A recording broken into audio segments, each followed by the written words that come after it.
matemática ou na física, na biologia ou na química. Vamos falar com pessoas que dedicam a vida à procura do conhecimento e à ciência. Venha conhecer os nossos cientistas no Olhar Indiscreto.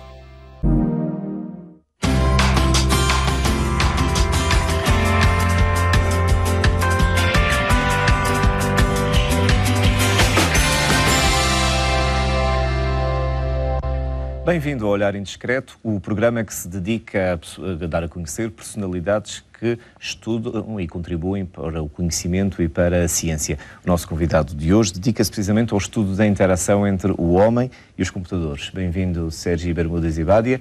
Este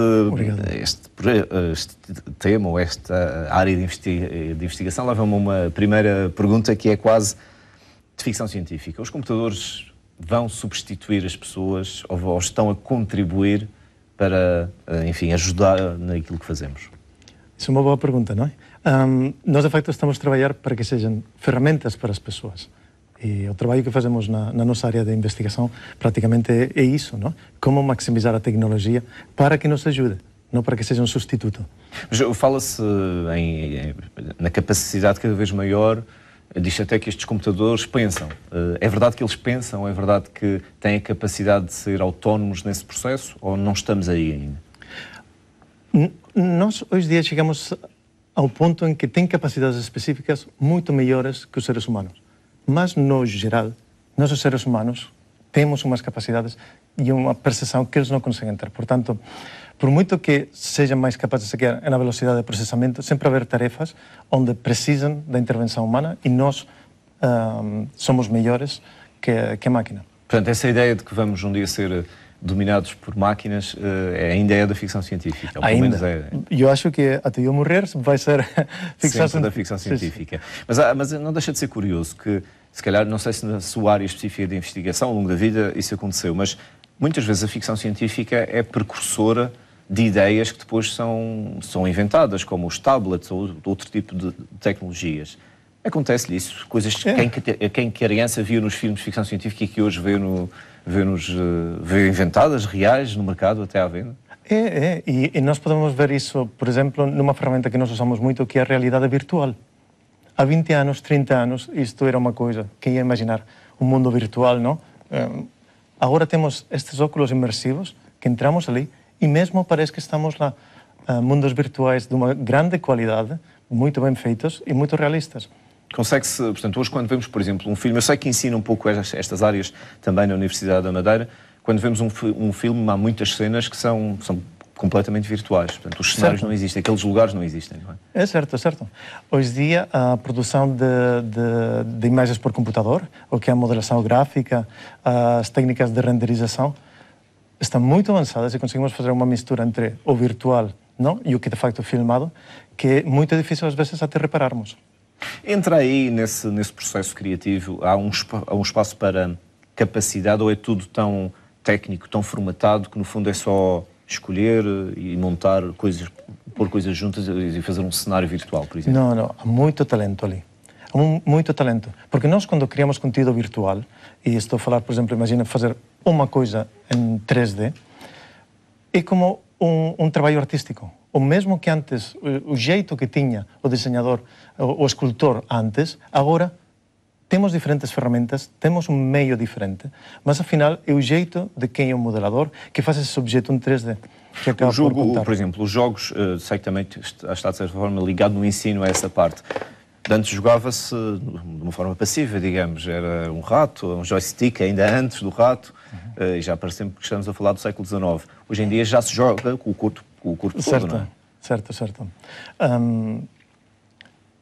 Estas tecnologias de hoje em dia, a verdade é que muitos dos avanços que até nós estamos a fazer na investigação é graças aos jogos.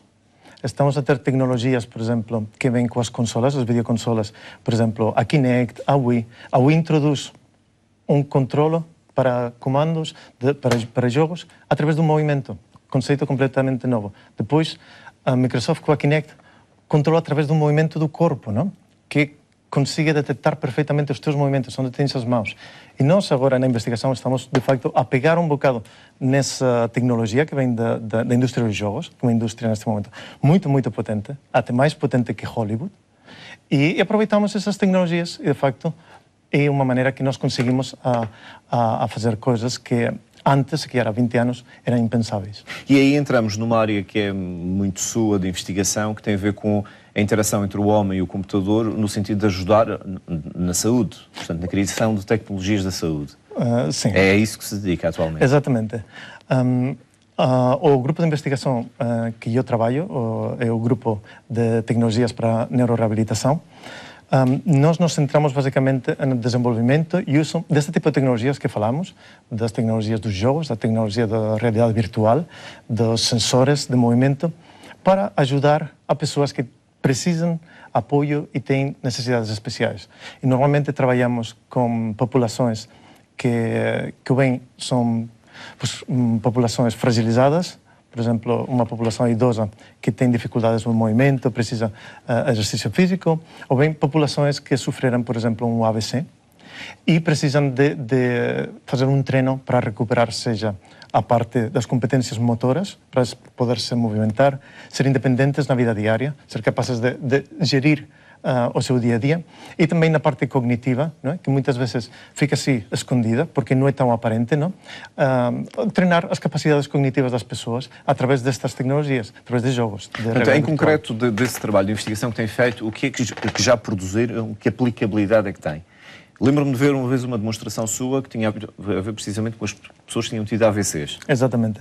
Nós, de facto, trabalhamos muito com o hospital daqui. Temos vários protocolos com eles, com o CESARAM, e trabalhamos com a medicina física, com também a área do AVC, a parte aguda. E nós o que fazemos, vou falar de um exemplo concreto. Imagina que uma pessoa sofre um AVC. Nesse momento tem os déficits, provavelmente motores, fica imobilizado ou fica debilitado num lado do corpo. Normalmente o AVC é lateralizado no cérebro, acontece num lado e afeta o outro lado do corpo. E isso também pode afetar até a percepção visual, até a fala e as competências cognitivas. Coisas como fazer contas pode ser difícil, a orientação, onde estou neste momento, como ir do ponto A ao ponto B. E nós o que fazemos é criamos mundos virtuais, uma espécie de jogos no computador, para as pessoas poderem interagir com este conteúdo e treinar as competências que perderam. Nós fazemos isto na parte motora, em que eles, por exemplo, jogam um tipo de videojogo desenhado especificamente para treinar competências motoras que eles precisam de recuperar, e para a parte cognitiva criamos conteúdo que estimula essa parte cognitiva, essas capacidades que precisam para o dia a dia. Portanto, no fundo é quase uma reabilitação em que o próprio doente faz quase sozinho, digamos assim, ao seu ritmo pelo menos. Há uma vantagem, se comparamos com reabilitações mais tradicionais, que é precisamente isso. Tem uma assistência de uma máquina, não? Do computador que ajuda. Obviamente, nós precisamos sempre o terapeuta que faça a prescrição, qual é o exercício mais adequado e a supervisão.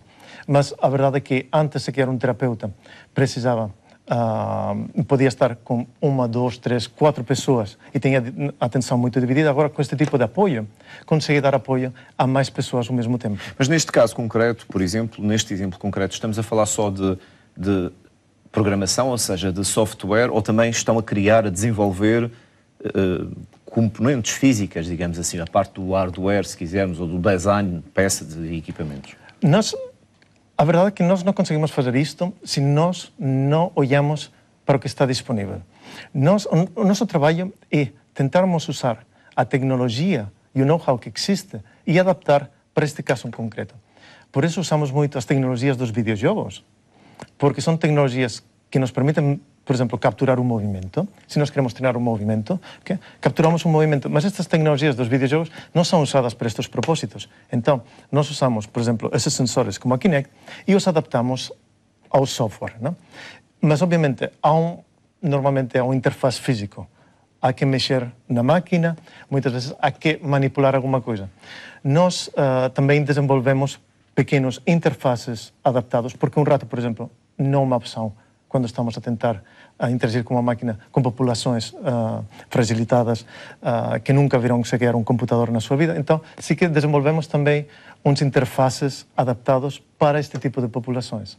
Quando este tipo de investigação faz parte, ou tem feito parte de vários projetos, um deles é o, tem que me ajudar a dizer, porque é MacBioide, estou a dizer Exatamente, bem? é MacBioide. E é um projeto, precisamente, entre regiões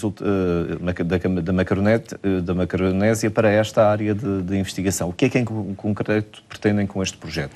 Este projeto é um projeto bastante ambicioso, que tem em conta, tem parceiros em toda a Macaronésia, e tem como objetivo criar uma plataforma para investigação clínica que seja gratuita e que possa ser transversal às várias regiões. Por que isso?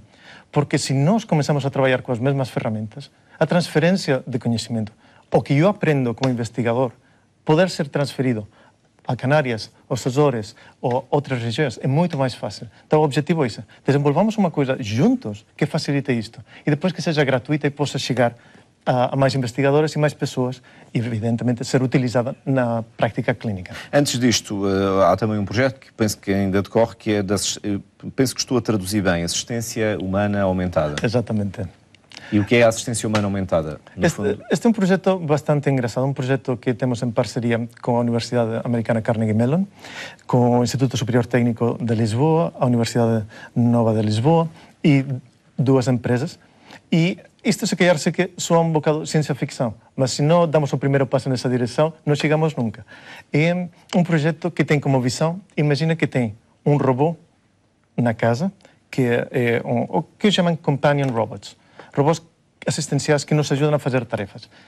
E que nós somos uma população idosa, sou uma pessoa idosa que tem as minhas dificuldades. Então, este assistente vai me ajudar a fazer tarefas do dia a dia, mas também vai ter a capacidade de interagir comigo e de me ajudar a treinar competências físicas. Então, o que fazemos nós é, temos um robô que está desenvolvido pelo Instituto Superior Técnico, que tem um pequeno projetor. Este projetor consegue projetar no chão ambientes virtuais para nós interagirmos. E fazemos jogos, para as pessoas jogar nestes jogos. E para que são estes jogos? São para trabalhar as competências que uma população idosa precisa de trabalhar. Como por exemplo, combater o sedentarismo, a solidão também não será sentido. Tentarmos trabalhar competências que, se calhar, hoje em dia, a sociedade nos está a puxar um bocado para comportamentos, hábitos sedentários, e nós sabemos que o sedentarismo está na base de muitas doenças que depois ocorrem, não diretamente, mas indiretamente, por esse comportamento sedentário. Então, a atividade física é a primeira coisa para combater essas doenças que depois decorrem do sedentarismo. Mas, para perceber o envolvimento de cada parte da investigação envolvida, o vosso grupo de investigação dedica-se sobretudo à programação, no fundo à criação destes mundos virtuais que são projetados pelo computador, ou neste caso pelo robô desenvolvido pelo técnico. Sim, não é? Nós temos esta componente, mas não só. Nós, na investigação que fazemos, uma coisa é o desenvolvimento, mas nós podemos fazer uma coisa que é visualmente muito engraçada, mas como sabemos se isso funciona? Nós, como investigadores, também temos a obrigação de testar isso. E como testamos? Com parcerias como a que temos com o CESARAM, vamos ao hospital ou interagimos com populações, neste caso de estudo, como o ABC, e quantificamos as pessoas como melhoram depois de, por exemplo, uma intervenção de jogar um mês com este tipo de tecnologias. Que melhorias tiveram, em que áreas, e para poder saber, estas tecnologias, uma coisa podemos fazer e a outra fazem sentido, e nós podermos dizer, sim, faz sentido, mas se calhar não faz sentido em todos os casos. Podermos dizer, para este tipo de população, este tipo de déficit, usem este tipo de tecnologia que é eficaz. Esta reabilitação a nível neurológico deu origem também a um outro projeto anterior a estes dois que já falámos, que é o RehabNet. Certo. E tem a ver, no fundo, com esta recuperação, outra vez, dos AVCs. Portanto, estamos a falar de devolver às pessoas as suas faculdades, quer físicas, quer até cognitivas. Como é que se pode medir, ou como é que mediram a taxa de sucesso destes projetos? Houve, efetivamente, melhorias mais rápidas nas pessoas, em alternativa aos processos ditos tradicionais? Exatamente. Isso é sempre a nossa referência. Nós trabalhamos com o CESARAM e usamos a reabilitação convencional como referência e tentamos comparar e ver qual é a vantagem de usar estas tecnologias com a reabilitação convencional. Então, para conseguir fazer isso, o que temos de falar é a linguagem que falam os clínicos. Temos de usar avaliações clínicas, os clínicos nos têm que ajudar para saber que competências tinha um paciente antes. Há avaliações que estão validadas, que são aceitas pela comunidade científica, que avaliam a capacidade motora de uma pessoa, a capacidade cognitiva, e o que fazemos é, medimos antes de começar o treino com esta ferramenta, fazemos um treino e depois medimos outra vez ao fim. E fazemos o mesmo com a reabilitação convencional, o qual nos permite comparar as mesmas medidas, os dois grupos. Então, comparamos e vemos um grupo e o outro, qual tem vantagens e em que domínios. E ao fazer este tipo de estudos, nós podemos ver, por exemplo, que a realidade virtual tem algumas vantagens sobre a reabilitação convencional, sobretudo quando olhamos para a reabilitação cognitiva. Mas é geral nos casos todos? Ou... Não, obviamente não. Nem pretendem que isso seja assim? Não. Admitem que nos casos possa ser, noutros casos possa não ser? Sim. E é interessante porque nós, de facto, fazemos tecnologia e às vezes a testamos com uma população que tem umas características e às vezes com outra população que tem outras características ligeiramente diferentes. E nós conseguimos até ver diferenças no impacto desta tecnologia e reparamos que há coisas nesta tecnologia que funcionam com uma população concreta, mas não com outra. Por exemplo, esta tecnologia funciona melhor com pacientes que não têm sintomatologia depressiva. Os pacientes que têm sintomatologia depressiva não melhoram bem com esta tecnologia. São coisas que aprendemos através destas comparações. Uma das realidades, o que parece ser cada vez mais evidente é que é impossível vivermos sem um robô ou uma robotização qualquer por perto. Hoje em dia, a realidade virtual, a tecnologia está por todo lado. É impossível fugir a ela. Neste momento, é ainda um bocado de ciência-ficção, mas eu acho que em 20 anos é a única saída. É a única saída porque quando estamos a falar do sedentarismo, do envelhecimento da população, dos AVCs, no 2050 vamos ter 30% da população da Europa idosa, por em cima dos 65 anos, com muitas doenças, provavelmente, e vamos ter que apoiar estas pessoas. E não vamos a ter suficientes pessoas treinadas para dar esse apoio. Portanto, temos que nos apoiar e desenvolver tecnologias já a olhar para esse futuro imediato. Mas como é que se responde às pessoas que têm uma visão mais cética da tecnologia? Dizem, bem, mas as máquinas, no fundo, estão a tirar trabalhos às pessoas, porque podia haver cuidadores para tomarem conta dessas pessoas, etc. Como é que te responde a estes críticos, ou céticos, se lhe quisermos chamar de forma mais benévola, digamos? Outra vez, a questão da máquina ou a pessoa, nós vemos sempre como uma ferramenta. Não pretendemos fazer, por exemplo, tecnologia que possa ser instalada em casa e a gente possa usar sem supervisão nenhuma. Acho que não é bom, temos de supervisar, temos que ter a certeza que está a ser usada da maneira correta, porque senão pode ter efeitos indesejados. O que estamos a tentar fazer é que essa pessoa que antes podia ajudar, dar apoio, se calhar, a 2 pessoas, agora consiga dar apoio, se calhar, a 6. Com o mesmo tempo, mas com melhores ferramentas. Também mais pessoas recebem ajuda, assim, porque é mais fácil produzir máquinas do que arranjar pessoas. Exatamente. E outra questão é, obviamente, monetária. Nós não temos suficiente dinheiro para pagar ao sistema de saúde que dê apoio individualizado, pessoal, às pessoas que possam vir a sofrer AVC. Neste momento, nós conseguimos dar um apoio de uns poucos meses. Algumas pessoas, em concreto, têm uma reabilitação mais sustentada. Mas, depois de 3 meses, há uma doença crónica, déficits crónicos, que ficam lá. Então, este tipo de ferramentas podem ajudar ao longo prazo. Sérgio Badia, como é que se transforma esta tecnologia num produto comercial que os hospitais, que os serviços de saúde no mundo inteiro possam adquirir? É uma pergunta fácil e uma pergunta difícil ao mesmo tempo. Fácil porque, de facto, hoje em dia já há evidência científica que esta tecnologia pode ser boa. E há casos concretos demonstrados cientificamente. Agora, quando falamos de tecnologia em geral, eu posso demonstrar que um sistema concreto que tem umas características é efetivo. Mas se calhar a mesma tecnologia usada de outra maneira já não é tão boa. Então, tem que haver suficientes estudos para conseguir determinar exatamente que componentes do que estamos a fazer têm um impacto positivo. Portanto, ainda não estão preparados para criar um produto e pô-lo numa caixa e vender no mercado? para coisas muito concretas conseguiríamos, não? Quando estamos a tentar abordar problemas mais amplos, como os que estávamos a falar, mais genéricos, então ainda falta muita evidência científica para que a população clínica acredite que estas ferramentas são positivas e possam ser usadas dentro de um contexto hospitalar. Mas esse é o futuro, é inevitável que um dia vai ser preciso vender esta tecnologia. É vendida neste momento, mas, por exemplo, há robots que ajudam a treinar a marcha.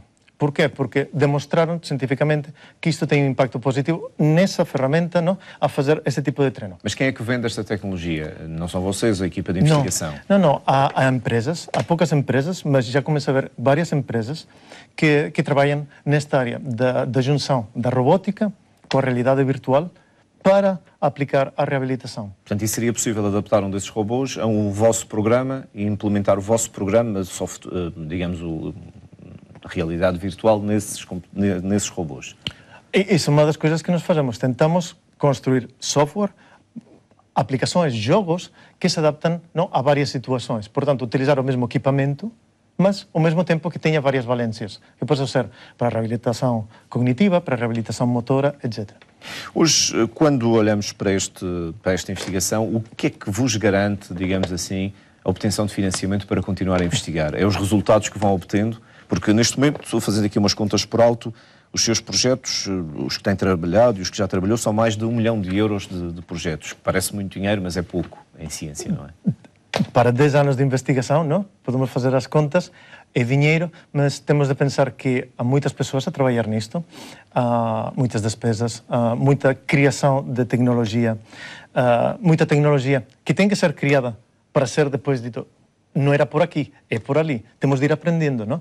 Nem tudo vai funcionar à primeira, mas precisamos começar a investigar, não? Para perceber que áreas funcionam.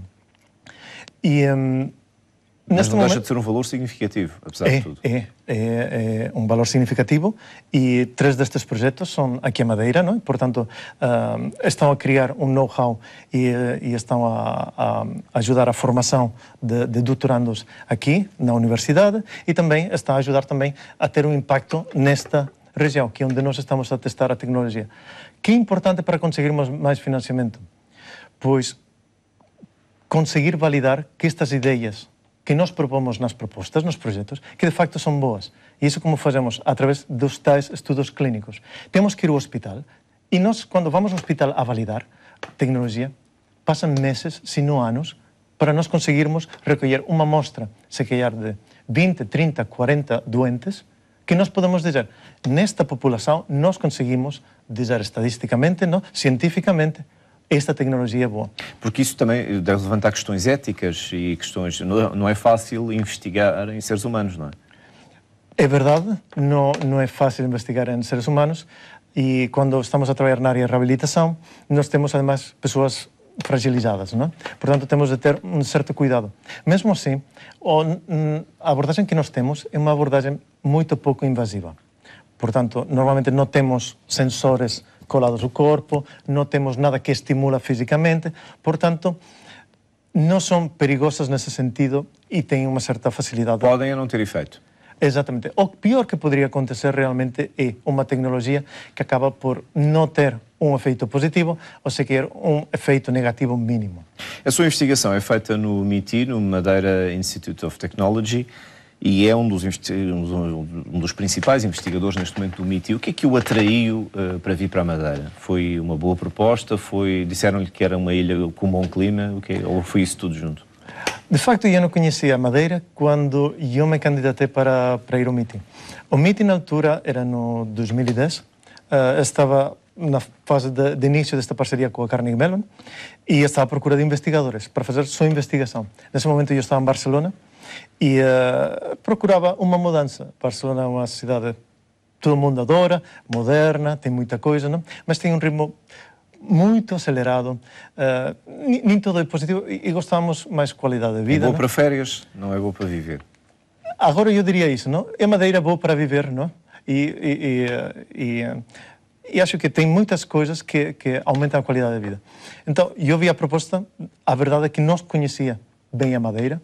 A primeira coisa que fiz foi Google Madeira, já está, fiquei convencido. Quando vi as fotografias, e então vim aqui e depois de um ano de fazer investigação no MITI, surgiu a oportunidade de passar como docente à Universidade da Madeira e agora tenho a dupla filiação, não é? Sou investigador no MITI, mas também sou professor na Universidade da Madeira. Há quem diga, e pelo menos os políticos dizem isso, que a Madeira tem tudo o que é preciso para fazer investigação na área tecnológica, porque não requer grandes laboratórios, porque requer boas comunicações.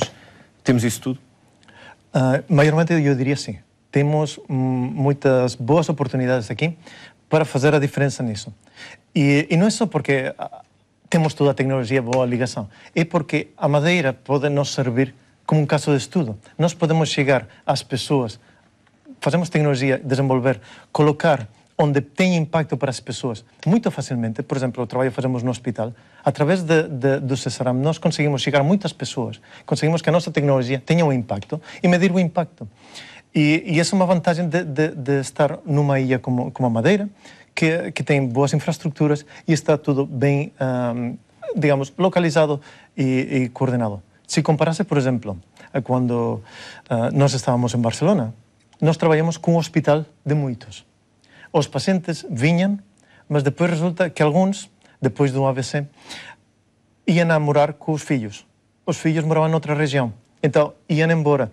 Perdíamos pacientes, não sabíamos o que acontecia, se a tecnologia tinha funcionado ou não. E tem umas dificuldades que nós aqui não temos. Conseguimos ultrapassar através das vantagens que tem o facto de ser uma ilha. E o MITI como instituição, o facto de ter estado ligado ao Carnegie Mellon e ser a instituição que tem estado a crescer, torna mais fácil a obtenção de financiamento para a investigação? Sim, isto de facto é uma bola de neve. Não? É muito difícil começar, não? Mas se fez muito esforço, não?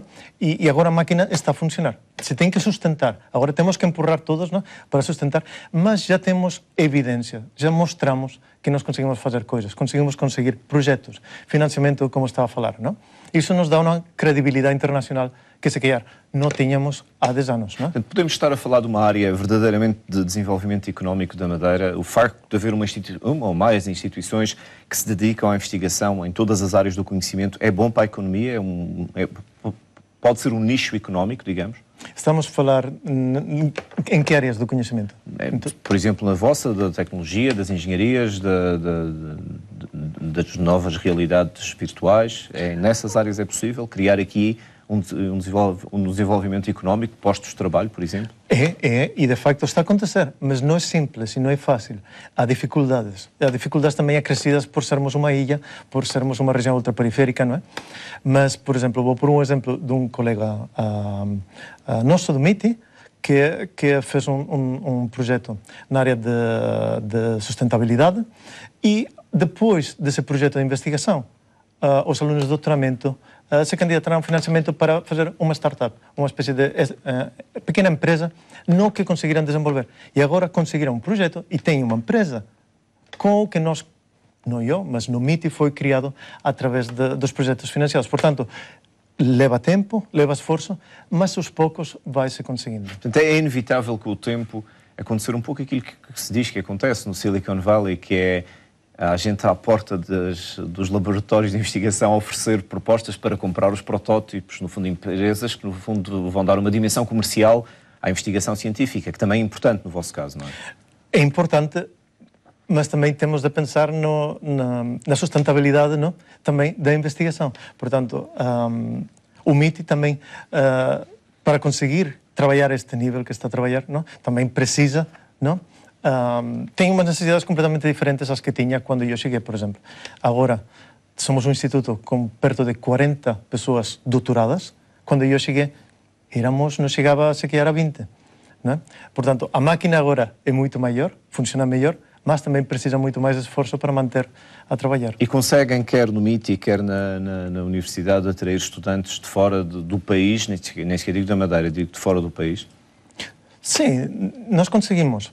Às vezes até conseguimos mais facilmente de fora do país que se calhar do continente. No meu grupo de investigação, por exemplo, temos estudantes que vêm da Grécia, da Colômbia. Vamos ter agora uma nova aluna que vai vir dos Estados Unidos. Sim, e isso é muito importante. É muito, muito importante para manter a internacionalização da equipa. O início da sua formação foi em Barcelona, portanto, formação académica, digamos, foi em Barcelona, porque é mais ou menos a sua zona de nascimento, é da Catalunha. Sim, exatamente. Eu sou de uns 100 km perto de Barcelona. E vale a pena fazer uma pergunta que já lhe devem ter feito centenas de vezes. Sente-se um catalão ou espanhol? E eu sinto-me catalão e como catalão me sinto espanhol. E o instituto onde estudou, portanto, neste caso a faculdade onde estudou em Barcelona, foi um bom ponto de partida, a partir daí começou um percurso internacional, que o levou por vários países. Sim. Tenho que dizer, o treino que nós tivemos lá foi muito bom. Não foi nada fácil. Lá em Barcelona, quando eu me graduei, entravam cada ano nas telecomunicações, por exemplo, perto de 600 alunos no primeiro ano, e passavam no segundo uns 300, não? Portanto, era um ambiente bastante competitivo, mas realmente isso me permitiu depois ir a outras instituições europeias, não? Já com uma bagagem e com um certo crédito. Depois passou pela Suíça? Assim foi. Uma coisa que agora se faz muito, mas na altura não se fazia nem tanto, é a questão do Erasmus, não é? E a oportunidade de poder ir fora, aprender a maneira de fazer de outras línguas, outros países. Isso me entusiasmou, não é? E fiz um Erasmus. E gostei tanto da Suíça que depois fiz um doutoramento também na Suíça. Depois há uma passagem, penso que depois, pelo próprio Carnegie Mellon Institute, mais tarde. Sim, quando eu vim aqui a Madeira, uma das coisas, e acho que estrategicamente foi boa ideia, é temos esta parceria. Vamos a rentabilizar esta parceria. Então, a gente que vinha aqui, como eu, investigadores, depois íamos passar um semestre na Carnegie Mellon. Isso que nos dava? Nos dava, primeiro, contactos, muito importante para a investigação. A investigação se faz muito em base a contactos e confiança entre investigadores. E depois, aprender como que eles fazem as coisas lá. Digamos, Carnegie Mellon é uma boa universidade, não é? Portanto, sempre há qualquer coisa que aprender. E nós voltamos depois com essa carga positiva, não? Esse know-how que podemos desenvolver aqui na Madeira, no MIT. Sérgio Badia, porquê é que os americanos têm tanto sucesso nas universidades, por exemplo, no domínio da tecnologia? É o sistema? Eu acho que sim. É haver dinheiro? Eu acho que é o sistema. Os americanos não têm medo de arriscar. Arriscar é uma coisa positiva. Arriscar e perder não é mau. Aqui na Europa, perder é um perdedor, não? Mas ali, se perdiste porque arriscaste, isso é uma qualidade, não? E acho que isso, se calhar, é o que nós estamos a começar a mudar agora, não? Com isto das startups. Olha, se não funciona, não funcionou, mas tentei, não é? E temos de olhar, se calhar, mais nessa direção. Mas há uma relação mais próxima entre as universidades americanas e o mundo empresarial do que a nossa, por exemplo? Ou isso não é importante de todo? Eu acho que sim. Pelo menos nas que eu estive, há muito mais investimento industrial na universidade, portanto privado, não? Que no financiamento o público que nós temos. Nós aqui competimos com financiamento europeu, nacional, okay? Mas tudo é público, instituições públicas. Lá há muito mais acesso a financiamento da indústria, que tem um problema disso. Vocês têm o know-how, ajudem-nos, não é? Isso não é mau. Não é nada mau, mas é uma coisa que nós não temos tanto aqui. Se tivesse que escolher, ou enfim, aconselhar, temos capacidade, sem ser o financiamento público, não havia MIT, por exemplo. Todo o financiamento tem uma origem pública. E eu acho que conceitualmente o financiamento público para áreas estratégicas como esta, não? Que é a investigação, inovação, desenvolvimento, que se investe agora para ter, se calhar, os réditos daqui a 10 anos, é estratégico e sempre tem que ter uma base pública. Porque senão está modulada por interesses privados. E isto é estratégico, isto é importante para o país, importante para a Europa. Tem que ser feito se nós queremos garantir que temos uma indústria inovadora de qualidade daqui a uns anos. Portanto, sem investimento público, acho que isso fica muito fragilizado. Sente que é mais fácil conseguir hoje financiamento do que era há uns anos? O MIT tem mais prestígio, a própria Universidade da Madeira também terá algum? Vai tendo, pelo menos? Sim, eu acho que não é mais fácil. É mais complicado. E agora está a virar ligeiramente a tendência, mas quando eu cheguei aqui, o investimento europeu era bastante mais acessível do que agora. Agora, os investigadores trabalham, se quer, um mês a fazer uma proposta, mandam para as escolas, os concursos europeus, e depois aceitações de 2, 3, 4%.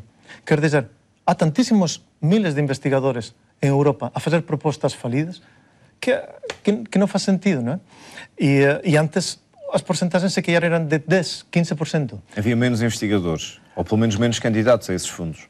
Eram menos competitivos. Não sei se é porque agora há muitos mais investigadores a procurar financiamento europeu, mas o que está claro é que antes era menos competitivo. E a universidade é professor numa área que tem algum prestígio na universidade, que é a área das engenharias, sobretudo na área da informática.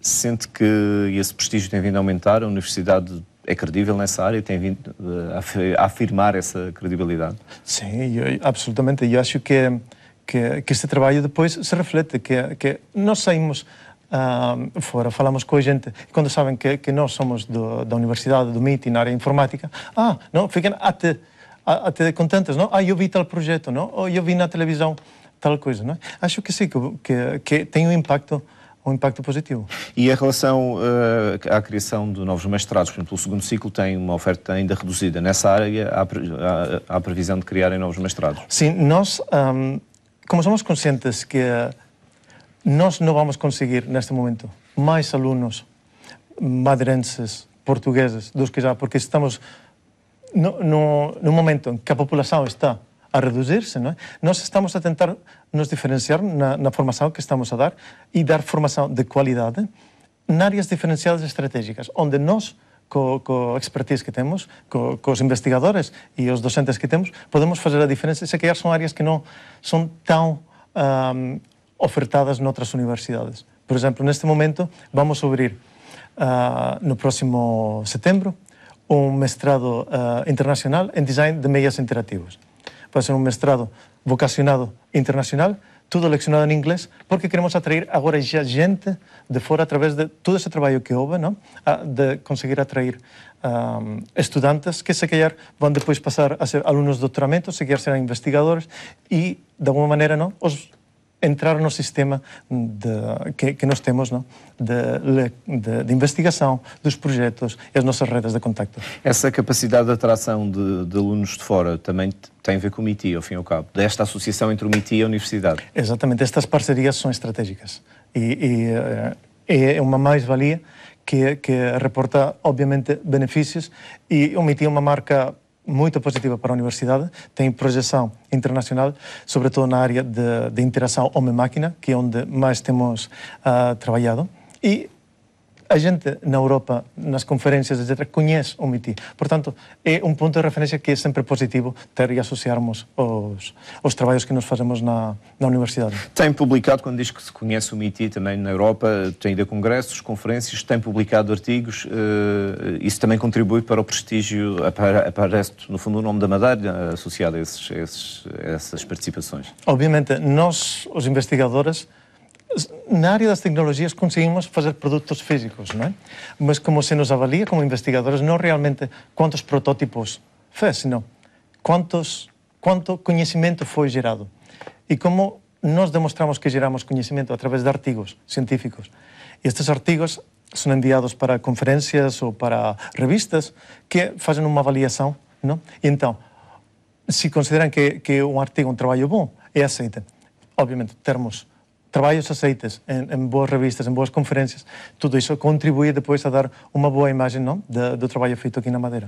Uma das características da Madeira é, enfim, ter tentado atrair ao longo de vários anos investigadores como o Sérgio Badia aqui para a Madeira. Este tipo de investigação como a sua poderia ser feito noutro ponto do mundo, não é? Poderia, e essa é uma vantagem da Madeira, ou seja, não tem que ter recursos naturais ao dispor dessa investigação. Basta ter um espaço e boas condições de trabalho. Sim, mas é completamente certo, e no momento em que eu decidi vir aqui e sair de Barcelona, não, tomei uma decisão sabendo que a minha investigação ia ter plenas possibilidades para desenvolver-se também aqui. Imagina que é possível aumentar. Quem é a sua equipa? Quantas pessoas é que trabalham consigo? Neste momento somos ao redor de 15 a 20 Somos 2 professores da universidade e investigadores do MITI. Depois há 7 alunos de doutoramento, portanto há 7 projetos de investigação relacionados com doutoramentos a ser desenvolvidos. Temos depois vários técnicos. Neste momento temos 4 técnicos de desenvolvimento, fazem software, aplicações, etc. E depois, obviamente, também contribuímos e alimentamos alguma parte de projetos de investigação dos alunos de mestrado, que eles também desenvolvem atividades dentro do grupo. E todos esses projetos, quer os de doutoramento, quer os de mestrado, são orientados para essa noção de ajudar as pessoas, no fundo, é tecnologia orientada para a melhoria da qualidade de vida dos seres humanos. Sim. Sobretudo os idosos e doentes. Exatamente. Nós, desde há uns anos, que vimos que esta tecnologia precisa, e não só isso, que tem impacto.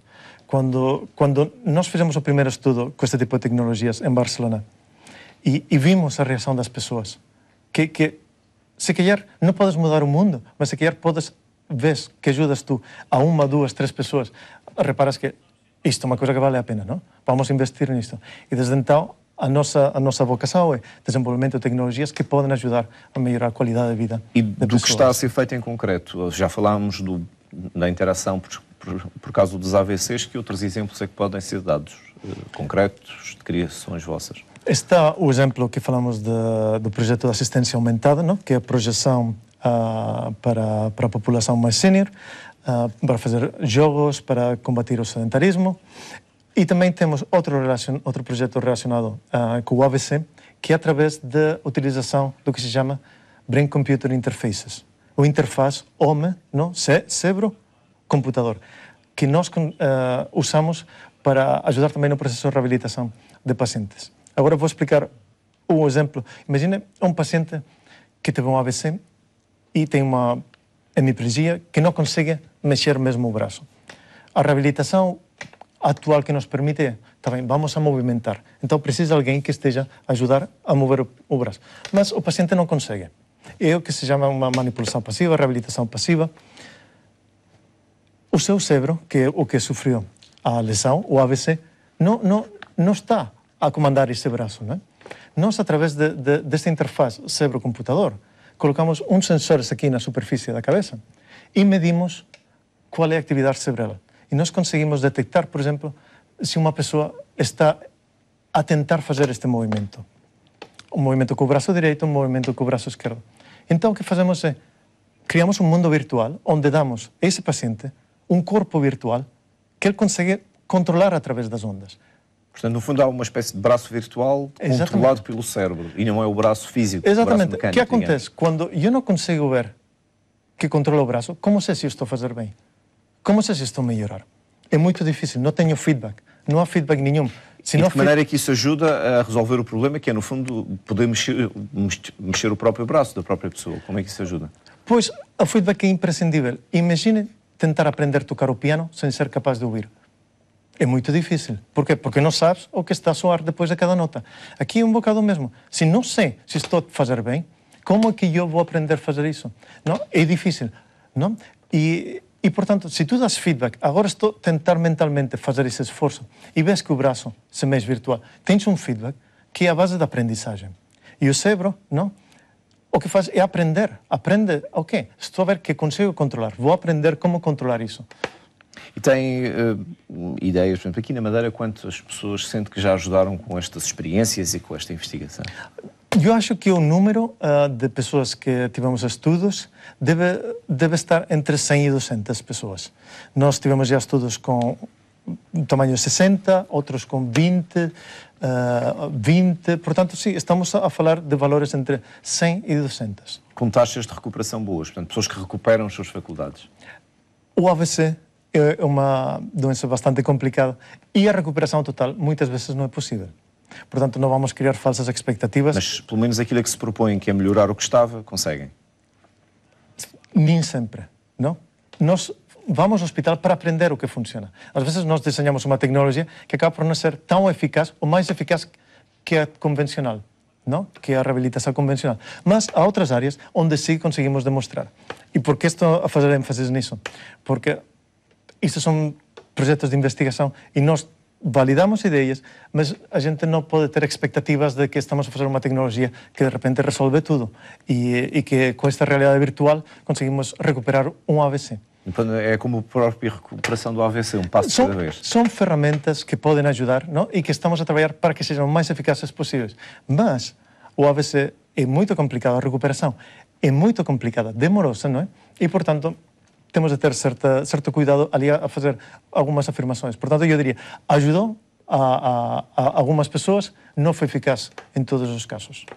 Sérgio Ibadia, muito obrigado por ter vindo aqui ao Olhar Indiscreto. Obrigado a vocês Foi o Olhar Indiscreto. Voltamos no convite. próximo programa para conhecer outro cientista. Até lá.